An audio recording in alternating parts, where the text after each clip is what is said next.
good time for them is to achieve or overcoming obstacles and accomplishing things. So they like to take challenges.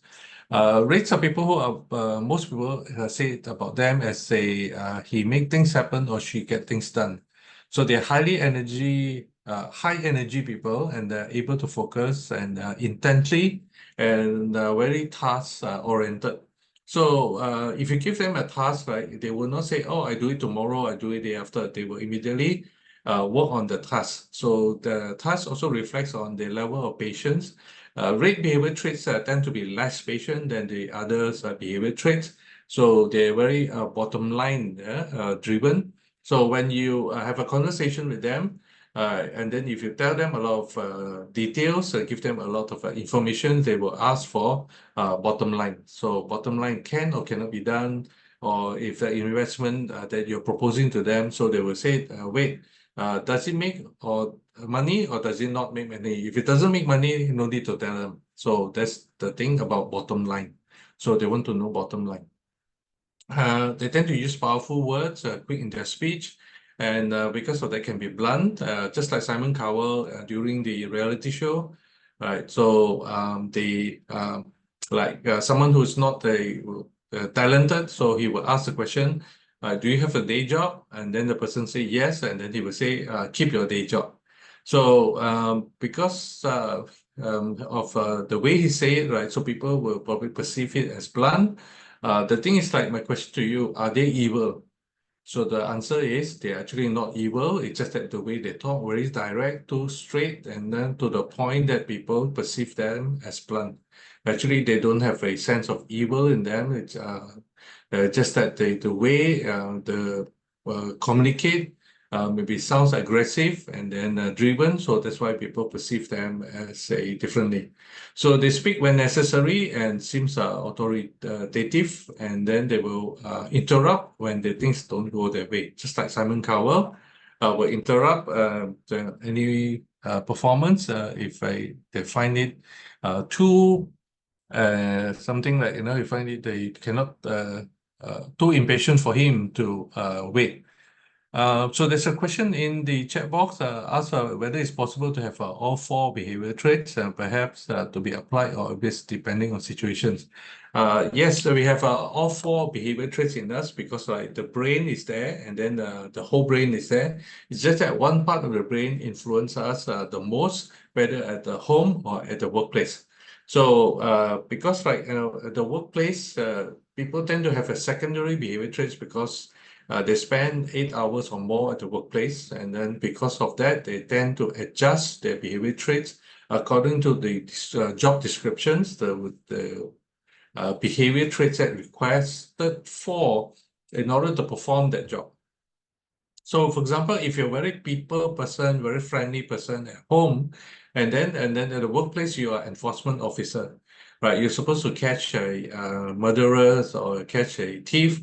Right, so you cannot have the same behavior traits of being friendly behavior traits when you catch a accused or suspect. So you don't go to accused or suspect and says, "Oh, excuse me, sir, can I arrest you on suspicious of stealing or murdering?" So before you could finish your word, probably you get slapped or get a kick at or get shot at before you finish your sentence. So obviously, you will need to shift your behavior traits in order to be assertive in your communications, to direct the person to stop, right? That you want to arrest the person for suspicious of a offense, right? So you need to be firm and then convey these communications for the person to see you seriously, and then to listen to your instructions if you're doing your job. So that's why the primary behavior traits can be different from secondary. And we do have all 4, just like automatic gearbox, right? When the crisis arise, we tend to change to rate because we want to be focused on overcoming the crisis. Or when there are situations whereby we see someone that we need to really entertain, although we are not people person, but we need to entertain because of the nature of our work.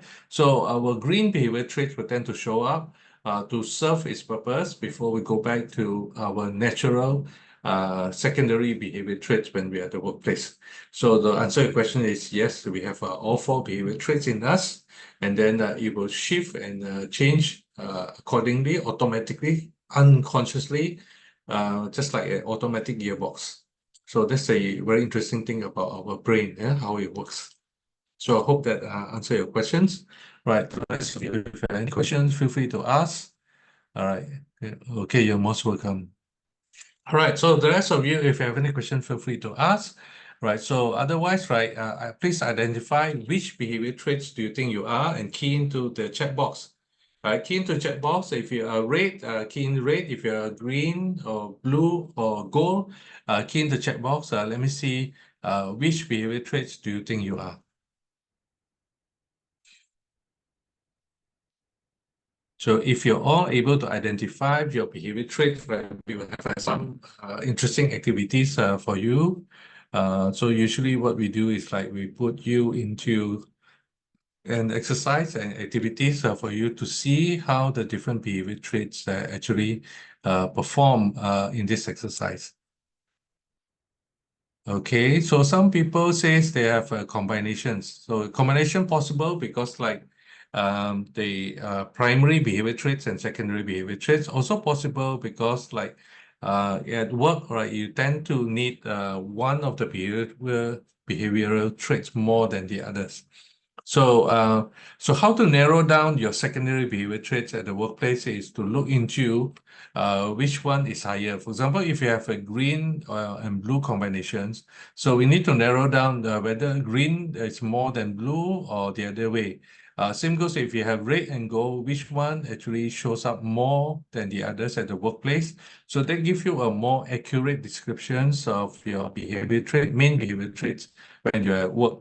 So like I said before, we have all 4 colors. It's just that it will switch automatically like our gearbox and according to circumstances. But otherwise, it will remain majority of the time at that color. So just like Ryan Lee here, he says it's green. So it's a, pretty clear as to one behavior trait.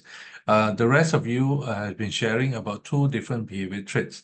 So one way to identify between gold and others, right? Because there's gold and blue and gold and red, right? So if you have gold, how to identify whether gold is higher than the other color is, right? To ask yourself these questions, because gold, if you're more gold than anything else, right, you're highly compliant or you're highly organized. So organized to the point almost like OCD, yeah? OCD as in like, the pen you have your desk, like it's very straight and organized, and sometimes even like according to the length of the pen, or sometimes you gather the same color together. So that is like how you organize things, yes? Or some people call it OCD. Or how highly compliant you are when you are at the traffic light in the middle of the night, where there's no policeman, there's no CCTV, no other cars, right? Do you cross the traffic light when it's red or when it's green? So if you wait for green, that means you're highly gold. So you tend to be more gold than the other color that you have. You will put gold and other colors. Some people here put, oh no, I'm OCD at work. Okay, so that means you're more gold while you're at work. So, but if you are not that gold, so that means like if you are gold and red, so if you're not that gold, that means you're more red than gold. If you're gold and blue, then if you're not highly compliant, then you're more blue than gold. But otherwise, that's an indicator for you to see whether you are either of the 2 colors. All right.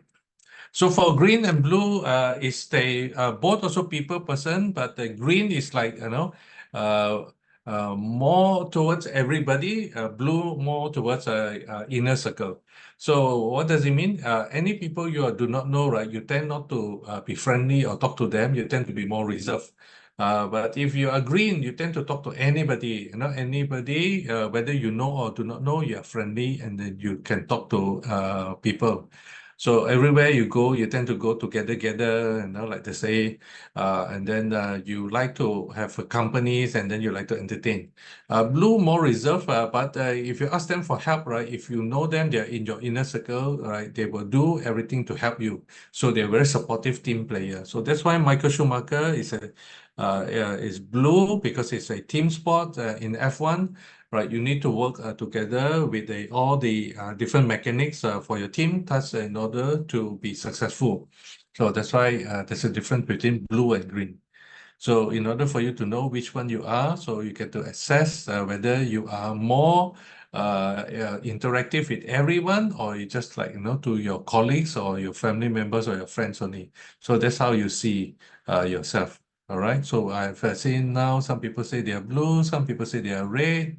Right, so some people realize they are gold, and then some people realize already know they are green. So, okay, what about the rest of you? If you're able to recognize, that's awesome. So it help you to reduce your unconscious bias towards different behavior traits. All right, so it looks like I do not have everyone's behavior traits. Otherwise, I will be able to put all of you into this exercise into different, what they call it, breakout room. So because of that, and then the time is say almost 12, so 12 to 1. So we have about an hour left. So perhaps I go on with the rest of the modules. All right. Cool. So if you have any questions about, not able to identify your own behaviors, you still say curious about which two, feel free to put into the chat box, and later towards the end also we have a Q&A. I can answer those questions for you, or happy to recognize your own behavior traits. Right. Otherwise, we move on. Yeah. So usually we do exercise, but because I think I do not have enough data or information to do it, so we go into a video. So another video here for you to observe, to see whether you can recognize behavior traits. Later, put in the chat box, to my questions of the 3 behavior traits. First, there's 3 characters in this a short clip of a movie, Singapore productions of a movie called Taxi. So the first character is a first taxi driver, second character is a policeman, and third character is a second taxi driver. So I want you to observe this short video and then see whether you are able to identify their behavior traits, right? Whether they are gold, green, blue, or red. So then they can have a sense of how skillful you are in using this new knowledge that you have. So are you all ready? So hang on, I see there's a chat box question.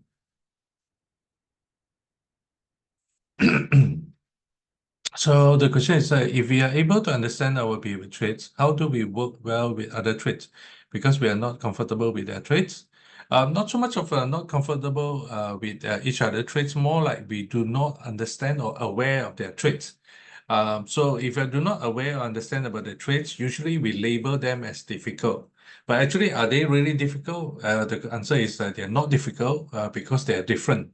So then whether we have a feelings about the difference, how do we deal with different people is also personal choice, right? So some people say, I like to deal with these people only, I don't like to deal with the other. So that's where the decision making about different behavior traits, people that you feel comfortable to deal with or not comfortable to deal with. Again, not right or wrong, good or bad, that you have a different feeling about comfortable or not dealing with different people. But what's important is to understand the different behavior traits so that you're able to reduce this unconscious bias towards certain behavior traits that you are do not even aware of the existence of it. So by having aware of the existence, so at least you do not label them as a general difficult behavior, but you label them as a behavior that you recognize from brain mapping of that. So how does it help? For example, if you're very goal-oriented, goal behavior traits, right? You like data, you like informations, you like analysis, etc. So when you're dealing with a person who is red, whether a customer or a boss, so when you do a presentation to them, so what is critical or crucial for them? Is it the information or data that you need to present them is the most important to them, or is it something else? So the answer lies with, if your customer or the boss happens to be very red, the bottom line is more important to them. So it doesn't mean that details and data is not important, but they want to know the different priority in the information that they want to know. So they want to know bottom line. So in a report, for example, usually, right, you put the summary of the report, right, in the beginning of your report, so that or beginning of your presentation, so they know the bottom line already, right? So then they will continue to listen if it's of interest to them. So if you want to share an investment presentation, then you tell them bottom line is like they can make money, so they will want to listen. But in the beginning, if you tell them the bottom line is like, oh, they may make money, or depends on this, depend on that. So it did not give a clear indication that they can make money. So to them, it means cannot make money. So they will not be interested to listen to the rest of the presentation or to read the rest of the report. So that's what it means by the benefits of knowing different behavior traits is to how we shift our communication, how do we shift the way we work with others to be effective and efficient. So same goes with the at the workplace. For example, a very goal HR person dealing with a very red salesperson. So if the salesperson go to the HR, happens to be very goal and want to apply for leave. All right, and then the HR asks the red person to fill up a form with 20 questionnaire, for example. So would a red behavior traits person fill all 20 of them? So the answer is no, because why? To them, what's bottom line is what is important to them in their perception. So they will fill a few of the question, answer a few of the questions, but they will not fill all. So if they give to a very goal HR person who received the form, look at the form when they give it back to the salesperson and say, form incomplete. Because why? Goal person, what motivates them is to do a complete job, do things properly, accurately, and very of a certain standard that they believe in. So so the HR person will give the form back to the salesperson for this person to fill to complete the form. So when the salesperson, they now feel like, oh, what do you mean by incomplete? So he probably fill in more and then give the form back to the HR. So will he fill all 20? Unlikely. So because of that, and then HR look at it and says, oh, form still incomplete. So now the very red behavior trait will get upset and even angry. Why? Especially when both of them do not aware of their different behavior traits. So the red salesperson will scold the HR person and says, will jump to the conclusion that the HR is want to make life difficult for him, probably because the HR is jealous of him because he's a top salesperson and etc. So that's what shows up in his mind when he's angry and upset. So can that happen? Yes, because right, they do not know of each other behavior traits. So by knowing it, right, of the different behavior traits, they help us to adjust the way we communicate, the way we support each other at the workplace as well. So if HR know that this person is very red, so the HR will say, oh, okay, I see that you're red, so I help you to complete the form, because to them must do complete work. Right, to the red person in sales, right, to them bottom line only. So then if the salesperson realizes that the HR is very goal, so then he will probably take the effort to fill up all 20 questions instead of some of them. So that's how we adjust our behavior traits at the workplace. So hopefully that answer your question about how to be work well with other traits. Not so much because not comfortable with their traits, probably because we don't understand their traits. So hopefully that example analogy will explain or answer your questions on that. And then someone says here, so it's like managing your expectation towards others. Yes, so now you're managing expectations also on top of like the expectations that you gather from others. So what do they expect? Now you're also managing the expectation based on their behavior traits. So if I know someone who's very red, so I will manage their expectation of wanted to know bottom line. If I know the goal as behavior traits, I will manage the expectation according to providing a lot of data, statistics, information, analysis to a goal person. If the person is very green, so I will ensure that another person will feel welcome, will have a rapport building instead of straight jump into the business, but you need to ask them how they are, any movie or any food that they eat before. So you need to build rapport with a green person. So that's how, by building rapport and then managing that expectation that people will be taken care of in their conversations. So that helps. Blue is like, the inner circle of them, right? As long as they they are supported as a group, and then things are getting done accordingly. So that's how you manage the blue expectations as well. So someone asked here, like, so if boss is red, behavior trait, subordinate are goal, so who should try to match up? Boss doesn't want to do complete work. They want bottom line and result only. And goal subordinate gets hang on, wait, I'm adjusting this. Okay. So goal subordinates get upset, and then red boss doesn't give details. Who should manage, please? So very good questions. Yeah, thank you for asking. So this is a very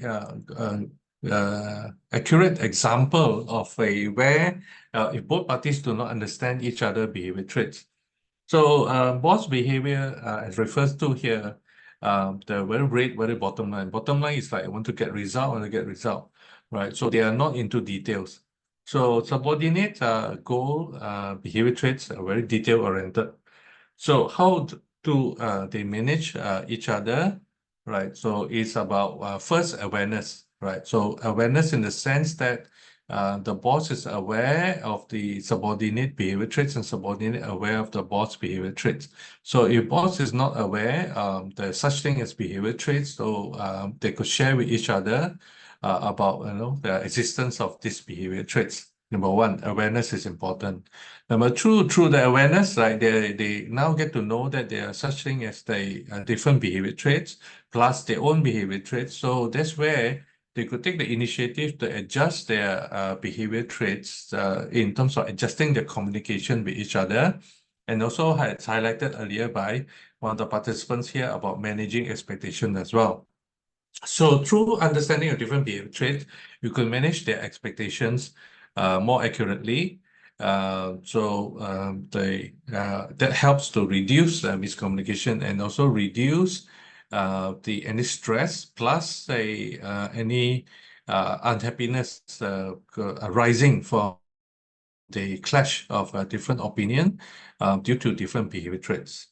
So here it says the reason why goal subordinates get upset, and then because a boss doesn't want to give complete work, they want bottom line. So I'm not sure what does it mean by do not want to do complete work, as in like boss is not detail oriented, so does not give a lot of details, so that's not complete in their work. So just like the salesperson and the HR I mentioned earlier, so because the salesperson did not realize the HR is very bottom line, very goal oriented, sorry, and then want to do things complete, and then everything according to certain standard, yeah. So if boss does not want to do it, because usually in this case the boss not aware. So if the boss aware and still doesn't want to do it, so the other options will be to have a conversation with the boss, right, to explain the challenges faced at the workplace, so that we can have a possible agreement as to what works and what doesn't work for both parties. Create a different system or different policies for work related matters. So for example, right, if the boss only give instruction but nothing else, so if that's the nature of the how the workflow is, so you could redesign the workflow so that subordinate who are goal and then detail oriented will fill in all the details. So because both sides work differently, one look at the bottom line, one look at all the data. So really opposite. So for and also both sides also recognize each other of their behavior traits so that they can have a closure or a complete understanding of each other. So hopefully that answer your questions, although I understand, I am aware that I am giving you the answers very fast speed because of I'm adjusting to the time of the modules. Right, so hopefully I have answered your questions. If not, right, feel free to key in again in the box later during Q&A. I will see what did you get, what you didn't get, so that I can actually explain further. All right. So meanwhile, I am going to play this video for you to observe, see whether you can recognize what behavior traits they are, and then key in the box like, what are the 3 characters behavior traits. So here you go.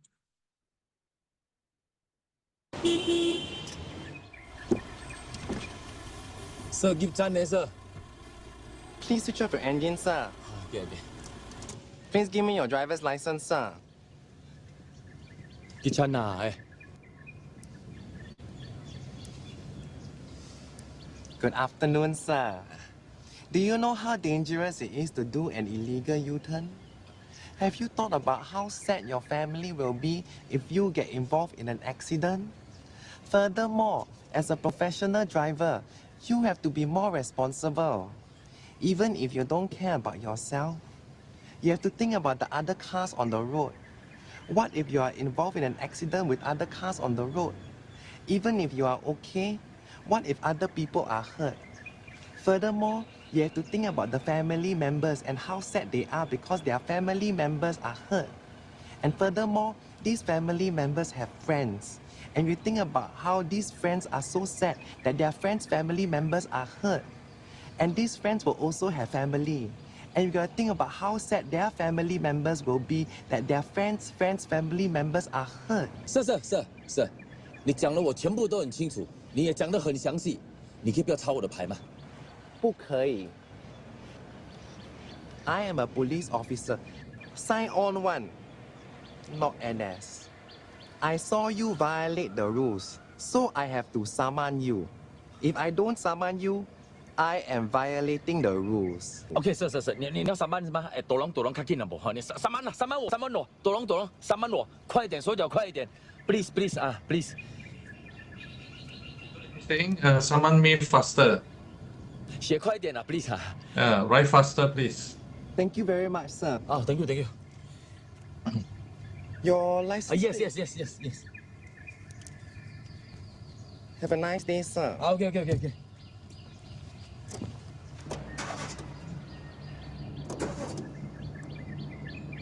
我邊會見你死命啊！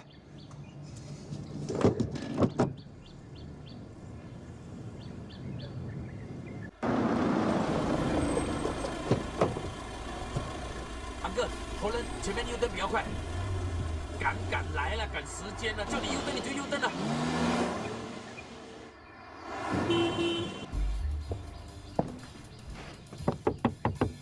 Please switch off your engine, sir. Can I have your driver's license, sir? 我邊會又是你呀？就是我，我們很有緣。哎，是我你講啊，我仲趕時間，我是 passenger，我唔是 driver，我先行啊，歹勢。Please remain in the vehicle, sir. You are now a key witness to a very serious incident. 邊會？ Good afternoon, sir. Do you know how dangerous it is to do an illegal U-turn? Sir. OK. Think about it. How sad your family will be if you are involved in an accident. Excuse me, sir. Can you please remain in the vehicle? You are now involved in a very dangerous act. Please sit down and fasten your seatbelt. Thank you, sir.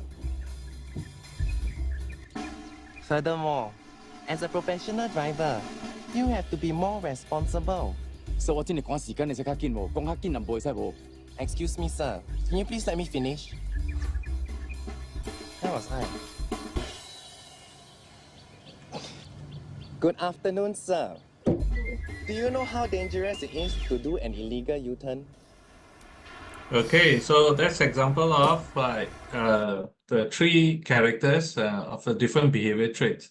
So please key in the chat box. What is the behavior traits of the first taxi driver, the police officer, and the second taxi driver? So all three of them obviously have a different behavior traits, and you can see from the way a level of patience or impatience the person is, whether the amount of details the person talk about, whether the person is friendly or not, and then the person talk about compliance. Yeah. Like for example, I need to summon you. If I don't summon you, I'm violating the law. So you are violating the law. I need to give you a summon. But if I don't give you, I am violating. So people talk about compliance, about following the law. So that also reflects on their behavior traits. And then the second taxi driver, the last character, very quiet, and then agree to do the U-turn. Why? And which behavior traits do you think they are? So please fill in the chat box of the different character and what do you think they are. All right. So passenger is red. The first taxi driver, yes. And then because why? Here everything he wanted fast. Right. So bottom line also, can you the first question he asked the police is like, can you not summon me? So the police say cannot, and then give his explanation. And then in the end, he said, okay, if you want to summon, please summon fast, right, fast. So obviously very impatient. So yes, accurate. The first taxi driver, and then become passenger of the second taxi is actually red behavior traits. So policeman.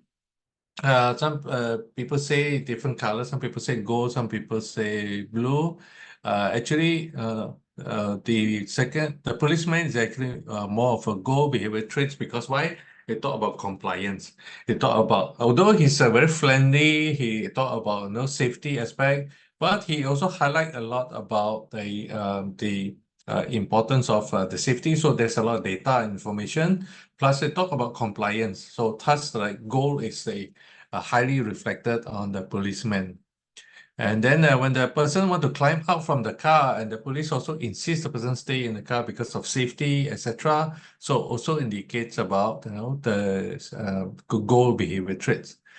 Second taxi driver, blue behavior traits is accurate because the second taxi driver will follow the instructions of a passenger because blue, you ask them to help. If they know you, they will help you.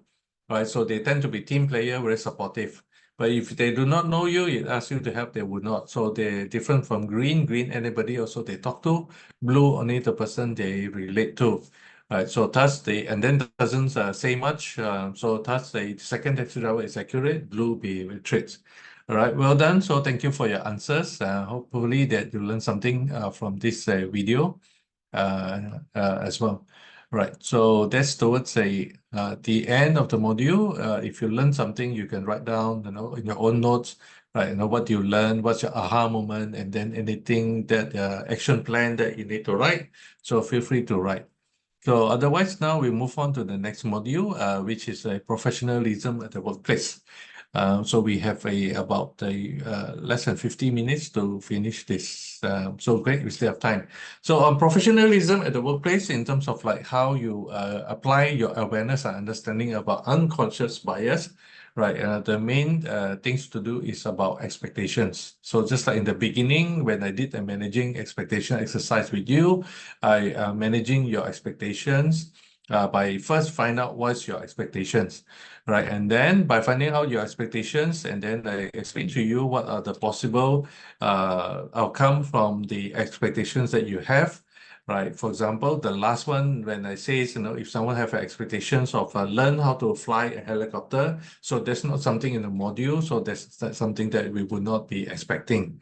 So the interesting thing about human being is like there will be a situations once in a blue moon. Someone will come into a meeting or come into a class or come into a discussion group, right? Will have a expectation which is totally out of the context of the class or the group or the discussion, which is not unusual because people tend to sometimes think of other things. So the whole idea is managing expectation is to able to capture that and then manage it so that at the end of the class or at the end of the meeting, someone would say, "Oh, you did not talk about this," or I did not get to learn how to fly a helicopter. So that's where, especially if you're doing feedback, evaluation, or assessment. So someone, right, everybody mark the trainer like 5 star, 5 star, and then suddenly one person mark 1 star. And then only when you ask about that person why mark this training or the trainer 1 star, they say, "Oh, trainer did not teach how to fly helicopter." So obviously something out of the expectation. But if you manage it from beginning, so at least they're aware, they know, okay, this is not something they will learn from the training, so they will not have a mismatch of expectation. But having said that, there's always general rule, the exception to the general rule. I've also seen people who have an expectation which is different, and yet when you manage it, also people tend to fall in the top 5 category, narrow-minded, or some people happen to be stubborn. So they say, I cannot accept that, you are not teaching me how to fly a helicopter in this class. So if they happen to be in that category, so there's not a lot you can do, but at least you're aware, all right, of the situation, so that you can see how you can manage it in the future, right? To do a pre-expectations assessment before they enter the class in the future, or you give them another class for them to learn how to fly helicopter as a value added. So this is, as I explained earlier, in my advertising days, when I found out that the client doesn't seem to be happy, although we completed everything in the checklist in the agreement. So later discovered they were having expectations of other advertising agencies actually give them some of the things that which is not in the contract. So likewise, you can manage and adjust that, if you happen to be in that situation.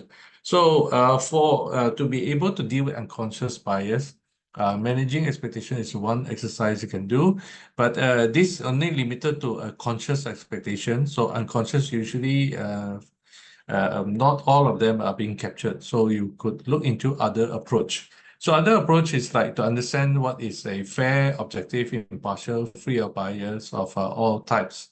So what does it mean? So how do we become fair? How do we become objective? How to become impartial, neutral, free of bias of all types? Is to, before we even discover our unconscious bias, so at least, right, we have a fair understanding or about, what it takes to be fair and objective and unbiased or impartial.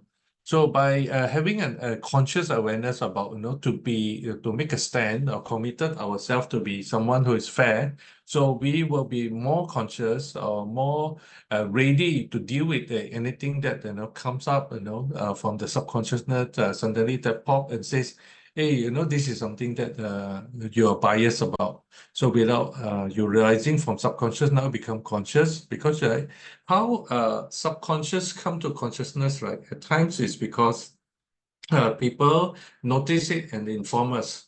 But at times they also do due to assessment that we do, and also we can come up for our own realization.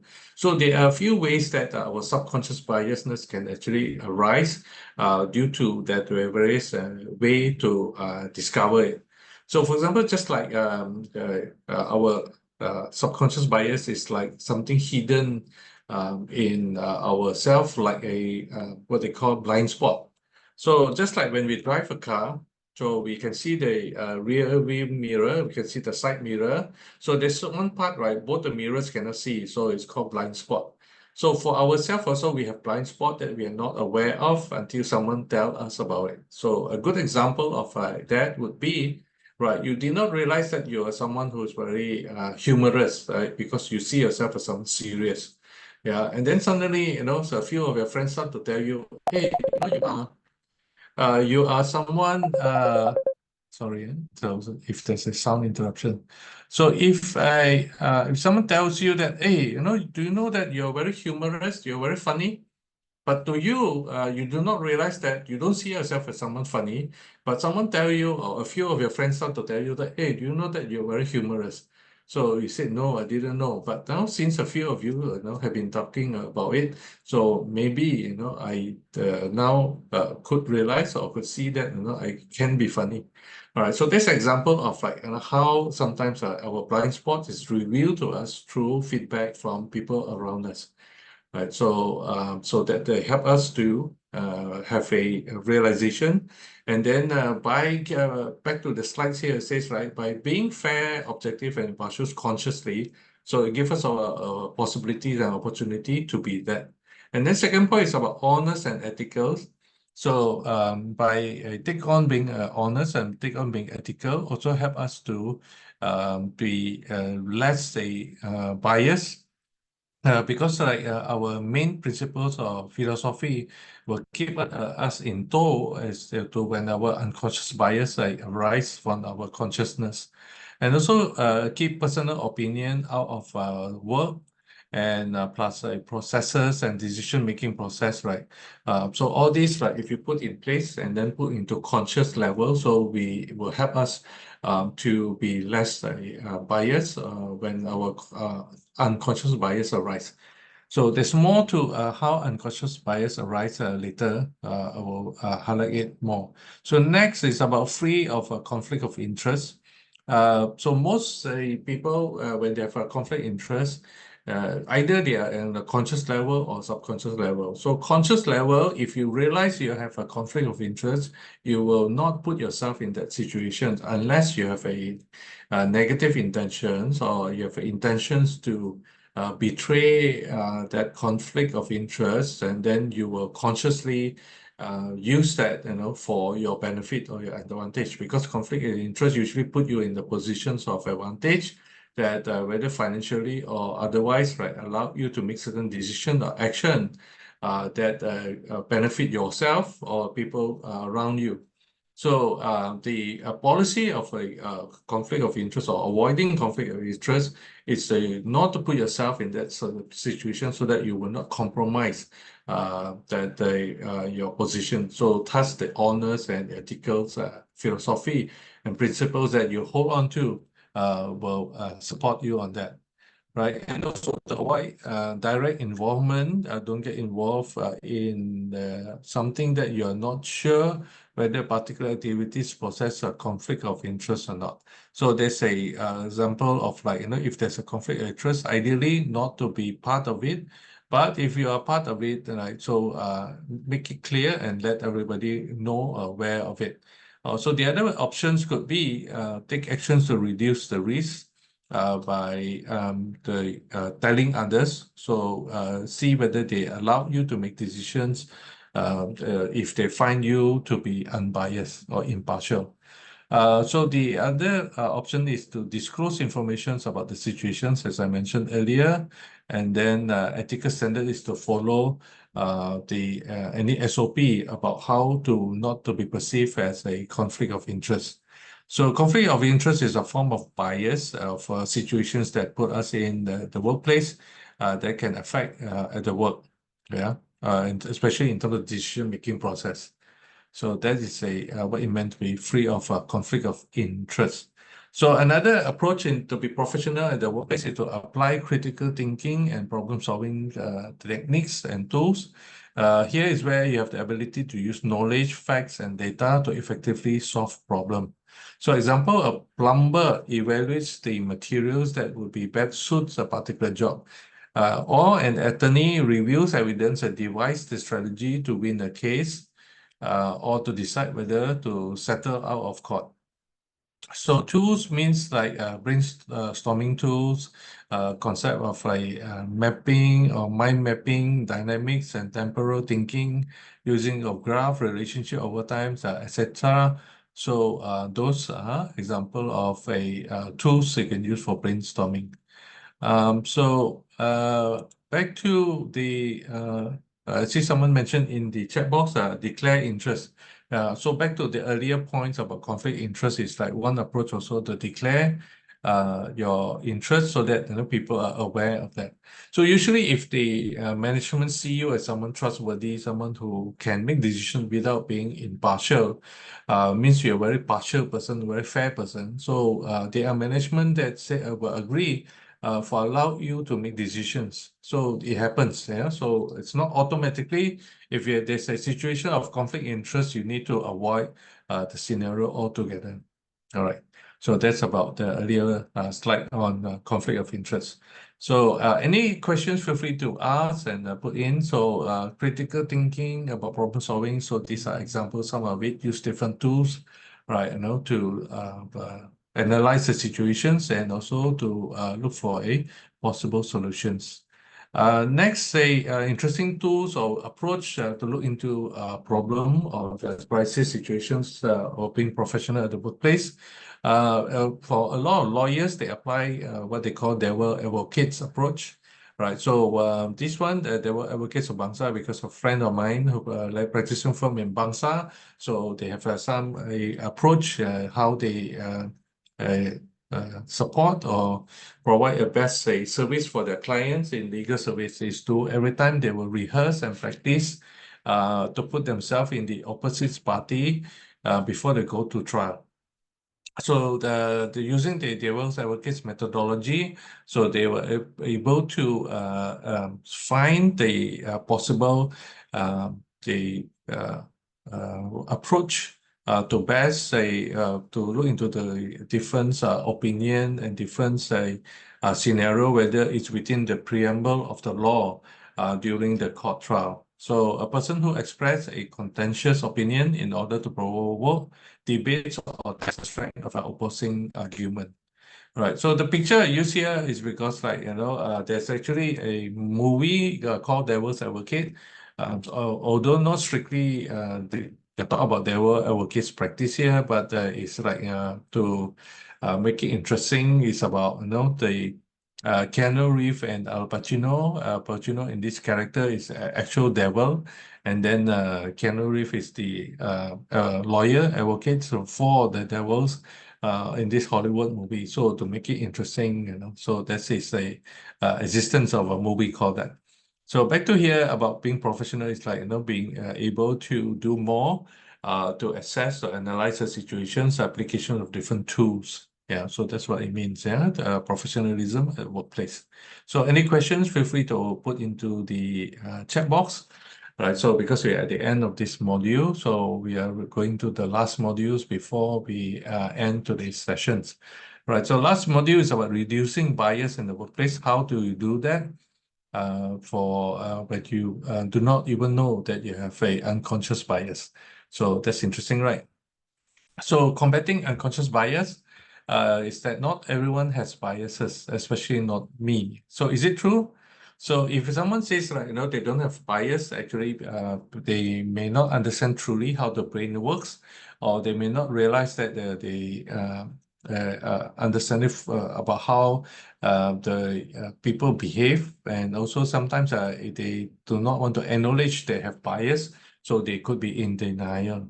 So if you say anyone always make bias-free decisions, we are not acknowledging how our brain works. So cognitive neuroscientists estimate up to 95% of our brain activities is beyond our conscious awareness. So a lot of times our brains are working, doing it works, but then we are not even conscious about it. So just like, I'll give you an example of that, right? Do you know, or do you think about it, right? How many heartbeats your heart need to beat in a minute, right, for you to survive? So do you think about it? Does our brain works in order to manage our heartbeat? So the answer to the first question is like, we do not think about it. The answer to the second question is, does our brain works to manage the heartbeat? Yes. But the thing is like, we're not even conscious about it. So that's what it means by a lot of times our brain are working, but we are not even aware of it. So bias means we are discriminating against groups we dislike, or people, or things that we do not like. So unfortunately, negative comments about women candidates ran rampant. So for example, in the human resource, So people have a negative comment about women. So someone justified the decision by saying she doesn't have an executive presence. Another explained she has a growing family, so I doubt she would want the job. So is that really the reason behind it? So more like because like when someone give excuse for not promoting someone or not having someone being hired. So not so much about the person does not have executive presence or the person have a growing family. So more like, because of a person feel that if a female have a growing family, as in like, going to give birth, so they will take time off. So if they have a growing family, so they need to attend to their children or to their family, so they may not be as focused in the job. But is it true?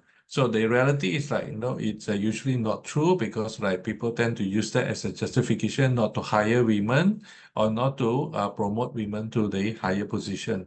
Because right, it can happen to men. Men can have a family which is growing family. So, there are men who are actually responsible or takes time to take care of the family members. Right. So their men, of course, don't take time to take care of the family and rely on the wife or the mother of the children to take care. So they focus on the job. So they use that as a rationale or even justification for not being involved in family. So good or bad, right or wrong, is up to the parties involved, right? To be comfortable with it. So just like some people have a house husband. So some society generally look down on that, but then their society accept that because there are times the wife are more capable, or they have a choice. They feel that the wife are able to, not so much of able. They want to give a choice. Both parties make a choice, right? For one of the party to work and the other party to take care due to their different behavior traits. Their different takes in life or different situations in life for making the decisions, and if they're okay about it, so there's no issue for them. But if someone is forced to be in that situations and then they're not happy about it, that's where some people see it as a negative thing, right? So again, there's very interesting debate or conversation about that. So that could save for another conversation. But back to here, all right, so how do we combat unconscious bias? How do we reduce that? Right, so let's move on to see how we do it. So one of the ways to approach it is to acknowledge our bias and unconscious bias. So acknowledgement gives us access to move forward. So if we don't even acknowledge that we are biased, so how do we deal with unconscious bias if it surfaces? Because if we are in denial about our bias and not want to acknowledge it, it doesn't give us access to deal with it. So that's where a lot of people are stuck and not able to deal with unconscious bias, even though it become conscious, right? So because they never prepared to deal with the existing conscious bias in the first place. So in order to deal with it, we need to at least acknowledge that we have the bias, and then how are we going to manage or deal with that biasness? So exposure to positive images to counteract negative bias. So just like when I was young, I was only exposed to the negative pictures of rich people. So it was programmed in my subconscious that rich people are bad. Rich people are not the best situation to be in. So without realizing it, when I grow up, right, I never give a second thought and don't even remember what happened when I was young. But in the subconscious, it was clear in the subconscious, not to me, but in my subconscious, right? Whenever I want to achieve something for me to be a millionaire, so the subconscious will pull me back and pull the handbrake. So just like driving the older model of a car, right? You pull your handbrake and then you step on the petrol and then the car move forward, but then you're like dragging. Of course, the newer car with the latest technology, if you have the handbrake pull, the car can't even move. Yeah? So that's why I use the example of an older car. Older car, when you pull the handbrake, you still can engage the gear and drive, the car still move. It's just that not smooth. It's like dragging. So that's what happened to our subconscious mind. If it's something against our conscious thought against our subconscious mind, the subconscious mind will be like a handbrake. So it will hold us back. Or some people say, we even have a self-sabotaging actions to prevent us to be achieving the goal. So in this case, to be a millionaire, so to speak. So that's what it means. So by acknowledging, give us access to move forward and then expose positive images. So to reprogram my negative programming about rich people are bad. So is to expose to positive images of rich people that are positive. They are actually happy. They are actually ethical. They are rich people. They are actually helping the society and making a difference.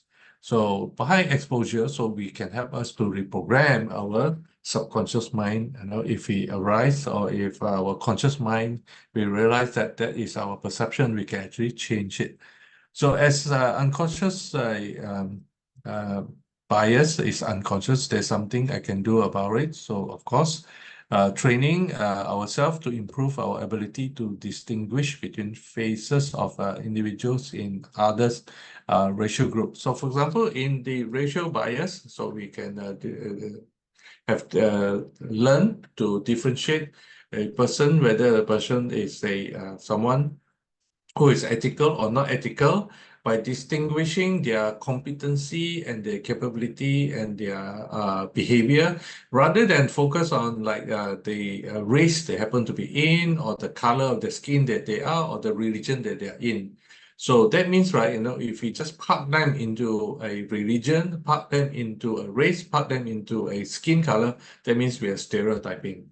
So in order to be better, so we train ourselves to be able to read them in a manner whereby it's more effective, so that we don't fall into the situation of stereotyping. So what about our own blind spot? So for our own blind spot is to take time out, to have a self-reflection. So how do we have a self-reflection? Is to some people have different people have different approach. So you could either have a time out to yourself by having a holiday instead of thinking of work or any other thing. The holiday, not like holiday visiting or shopping or eating only, but the holiday whereby you get away, to the beach or to the mountain, and then where you can be alone and have a self-reflection time. Or some people take meditations, or some people take yoga, or any other approach to have a opportunity to self-reflect. Or you can have a support group, and then from the support group, you have a common ground to support each other. And that's where you get feedback, and then from the feedback, you can actually have a opportunity to identify some of our blind spots. Like I mentioned earlier, assessment, questionnaires, etc. So that help us to able to retrieve, to identify some of our blind spots, our unconscious bias. Training like this will give us the awareness and put us into a opportunity to have realizations. And also to the downside of our strength. Sometimes our strength, right, being someone very strong, to prevent us to be humble, to look into opportunity for to be better. So our strengths, our strong point, actually also sometimes can be a barrier to that. Yeah, so someone in the chat box also say team building. Yes, team building also allow us the opportunity to do activities together and then have feedback and reflections. Yeah, so thank you for a very good suggestion there. Downside of our strengths, yes, I mentioned earlier. So another interesting thing about how to find out about the aware or understand what does it mean by unconscious say mind, right? Is also look at it from the things that we know from the knowledge point of view. So so here is a three segment here. The first segment, K means the things that we know that we know. So I know that my name is Garry. I know that I understand English. Right, so the things that I know. Right, so the KDK, I know I do not know how to fly a helicopter. So I know I do not speak Russian. I know I do not know how to cook pasta. No, not pasta. I don't know how to cook pasta. I know I do not know how to make pizza, for example. So there are things in our life, right? They're in the realm of knowledge, right? There are things that we know that we know. There are things also we know we do not know. But there are also a lot of things that, we do not know that we do not know. So if we can acknowledge that, that there are things in the realm of knowledge in us and in the world of information, there are also things that we do not know that we do not know. But acknowledging that we are more humble to opens to finding out or getting to know what the things that we do not know that we do not know. So this is allow us to have a paradigm shift, right, in order for us to reduce bias at the workplace or to have a opportunity for our unconscious bias to arise. So because sometimes because of our way of thinking, also limit or prevent the unconscious bias from resurfacing for us to be aware of. Okay. All right. So any questions? If you have, feel free to put into the chat box.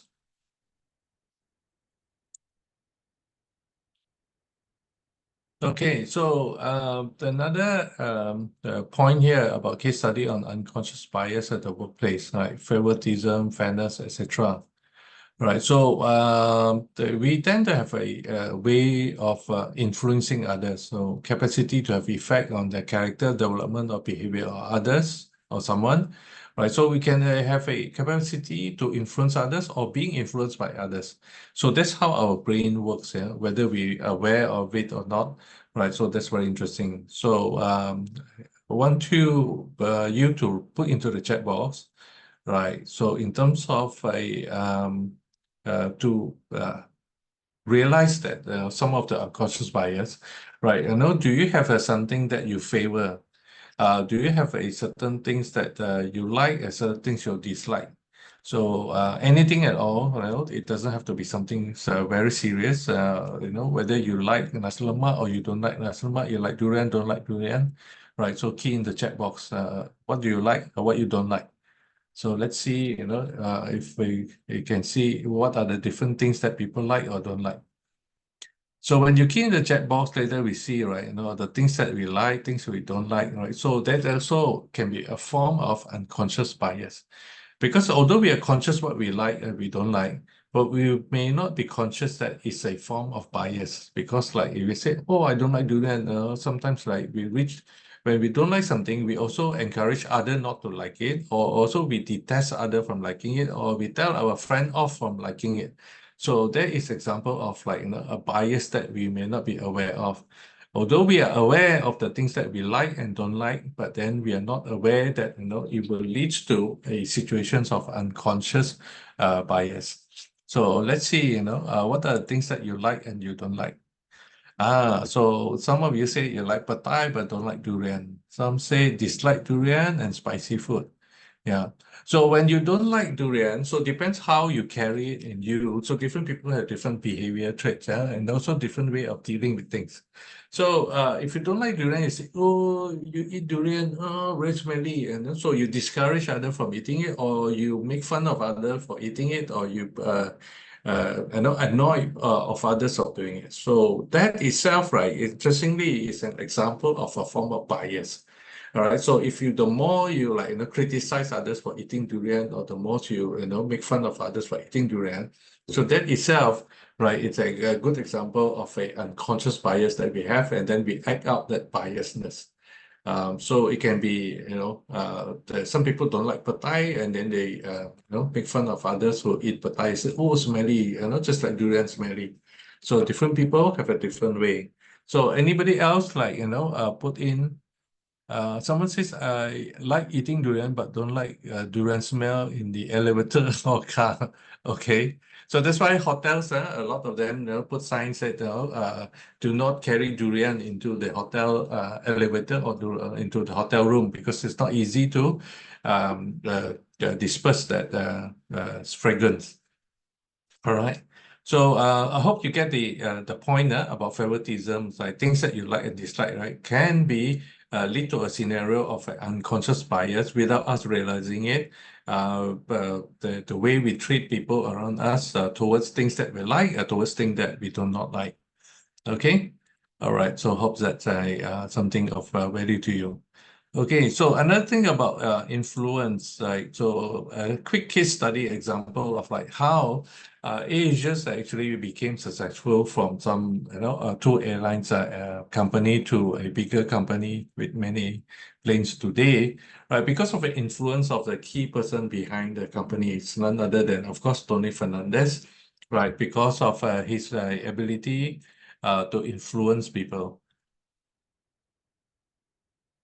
Oh, okay. So someone talked about the earlier point about things that like and don't like, corianders, okay. All right. So back to the case study here. So time is 12:43, so I continue. So in 𝐻𝐺𝑠, there are people who want to join the company, although the salary scales, right, may not be on par of other airlines or even lower than other airlines. But some people still want to join the 𝐻𝐺𝑠 because why? Right, they were influenced by the persona of the influence of Tony Fernandez, right? Because of the inspired, by the way Tony Fernandez look at life as a whole and the way how he see things differently. So when people are inspired by his persona and his way of doing work, the way he engage with people at the workplace, the way how he respect people in general, right? So people are inspired by that. So if since they're inspired, so they tend to want to work in the company. So, it's your ability to inspire others as something that you are conscious or unconscious of, right? So, to some people, or to most people, they are not conscious that they are able to influence others. But some people, the more they understand about leadership, the more they understand about human behavior, they're aware that they have a certain level of consciousness that they could influence others.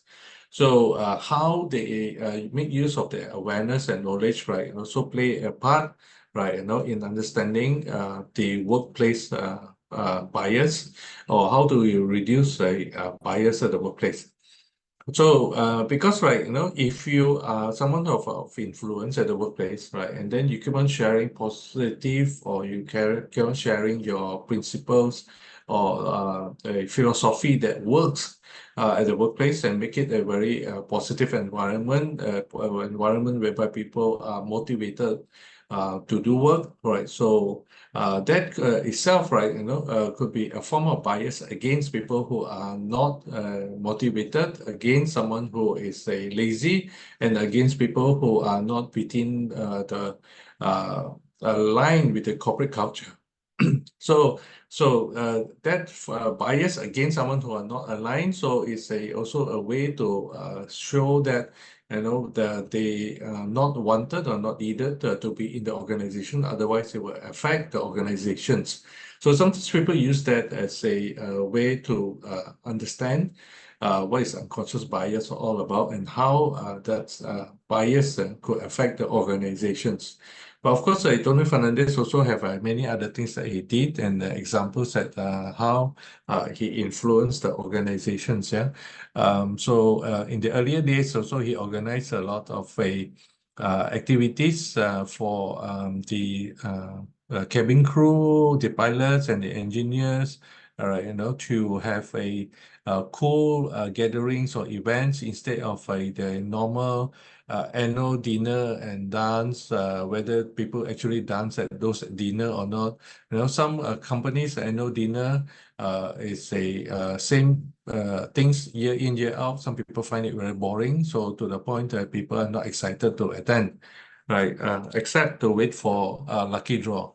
But other than that, right, but Tony Fernandez's approach is very different. So when he organizes an event that are exciting, that are cool, like for example, what they call it, costume party, where he even dress up and then take picture with the colleagues, and then they post on social media. They create a certain hype and certain level of excitement, and also it gone viral, and thus people find that it's very unique and different. So some people align to that, so they like to join the company.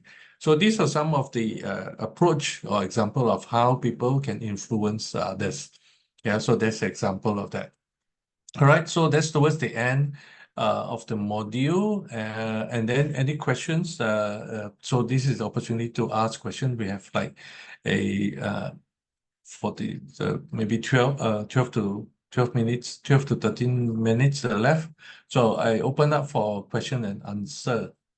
So any questions on what we have gone through so far? If yes, please put into the chat box. So if you don't have questions, my next question to you, do you learn something new? So if yes, key in yes. So great, thank you. So for those who key in yes, learn something new. Awesome. All right. So I believe it's of value, and then I'm sure, hopefully, you also did have fun in learning as well. All right. So thank you for your feedback and your answers.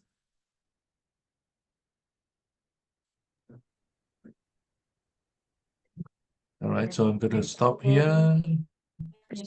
Stop that. I can answer any more questions if there is. If not, I leave to Kalai to have a closing statements or any message to share with our participants. Right. So while she's doing that, putting up the informations, I want to again thank you all for being in this training. I appreciate your participations.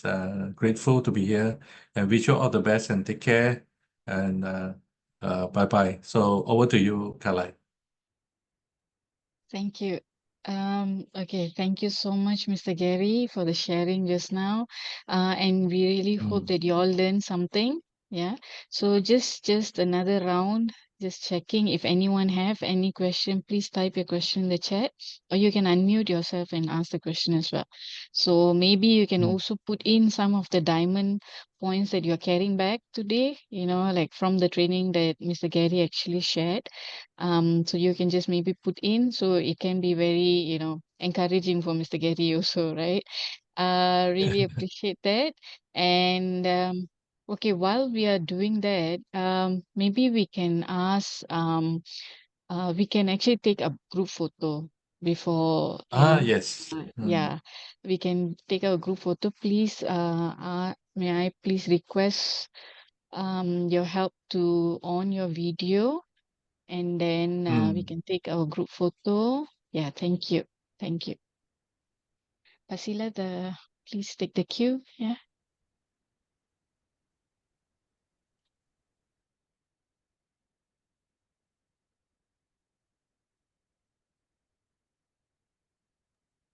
Okay, ready?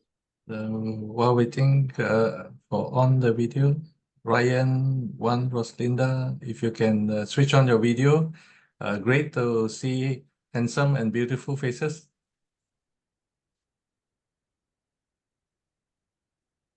So who's taking the photo? Me.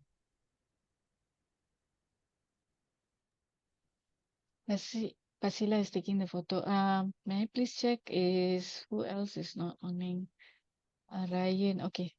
I think it's okay, Pasila. You can proceed. Okay. 1, 2, 3. Okay, wait.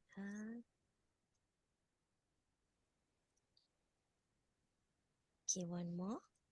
Freestyle. 1, 2, 3. Freestyle. Oh, okay. Okay, done. Thank you. Okay, done for the photo. Okay, can I All right. I believe there's no other question. I will Okay, Mr. Garry, before we end, do you have any last advice or messages that you want to tell to our participants?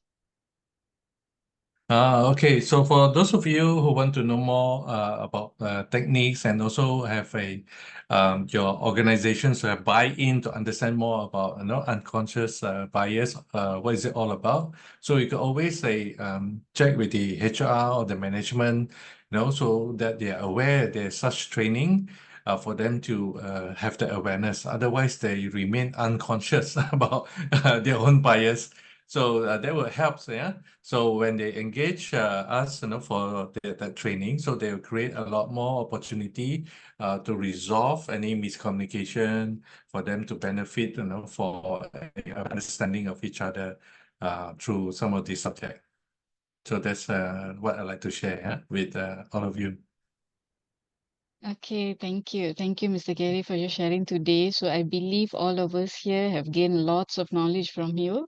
And as shown in the screen, this is the list of our upcoming webinars aligned with NTW National Training Week. So if you do have interest with other trainings, now we are in the fourth session, right? Fourth session is completed. We have more sessions coming in. So if you do have any inquiry, please fill up the inquiry form in the chat section. Our crew will be happy to assist you. We'll put in the chat inquiry form later. And thanks again, Mr. Garry and everyone. Kindly be informed that recording and slides are not being shared. Mr. Garry, do you want to share your recording? Just now you say that you will think about it. So I want to check with you, is it possible to edit the video before I upload on YouTube? Edit. We are Yes. not so sure yet. Maybe later. I'll We discuss can with you discuss again. on Yeah, that. we'll So discuss. there may Yeah. be one or two things that I mentioned that I would like to edit. So if you can edit, then we can actually share the edited versions on YouTube so people can recall, review what they have learned, and also people who are not in the class can also benefit from it.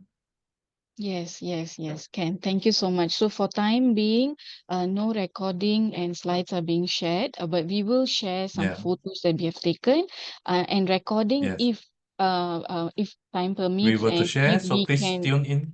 Yeah, if we were to share, we will actually send into email the YouTube link as well. So we'll be pasting it in our YouTube Yes. channel. Yeah. And All right. please give us a week time for us to, do the completing of your attendance today and for you to get your certificate. Okay. Okay, we have a competition here. Okay. Okay, please, this one. Okay, if you can see, if you follow, you can win the contest. So this is just special for our NTW clients. So you can actually follow our TA's Instagram or Facebook, hit the like and follow button on Training Art by IK. And then the step 2 is just to find this contest poster and drop a comment with the hashtags as said below. Hashtag NTW 2024 with TA and hashtag follow and win. So we will choose 3 lucky followers to be chosen with the exciting spin and wheel lucky draw, and you may win the lucky draw of stylish IK laptop bag. Yeah, thank you so much, and really hope you all can join us just to give some awareness about the NTW going on with us. Yeah, and yeah, I hope to see you again in different session. Thanks from me, Kalai from Training Art by IK. Thank you so much for joining us and adventuring the learning adventure with Mr. Garry. Thank you once again. Bye bye. Thank you all. Stay Bye. safe. Thank you, Thank Mr. you. Garry. Bye. Have a good day.